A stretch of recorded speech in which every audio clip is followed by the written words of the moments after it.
Shroud के बारे में सवाल है कि वो फिल्म MTA ने बनाई थी तो वो काफ़ी अच्छी थी, मगर वो पूछना था कि श्राउड के ऊपर कोई ब्लड स्टेन या कोई DNA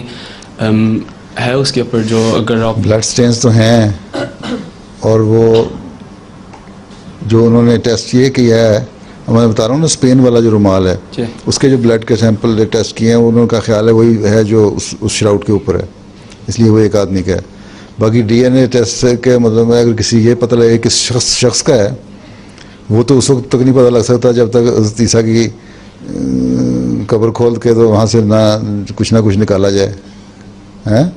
और वो किसी ने खोदने नहीं देनी। शायद कोई वक्त आए,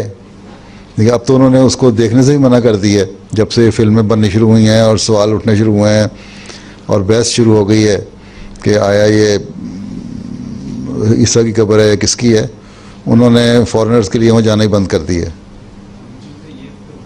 है। ये फिल्म थी जो स्क्रीन पे दिखा रहे हैं ये श्राउड वाली, और यूट्यूब पे भी है, मगर काफ़ी अच्छी है। अबाउट 75। हाँ तो खैर ये तो उसके है ना, इसकी बाइबल के कोटेशन है ना। और जो इसमें लिखा, इसमें भी जो ज़्यादा जो कपड़ा कल परसों ही आया वो उनकी रिपोर्ट स्पेन से भी, वो जो कपड़ा रुमाल है उसके ऊपर भी एलो और मेर की जो है ना, जिसको मोर कहते हैं उर्दू में, उसके ज़्यादा निशानात हैं।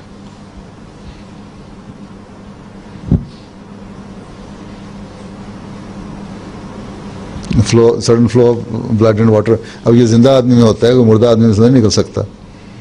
है।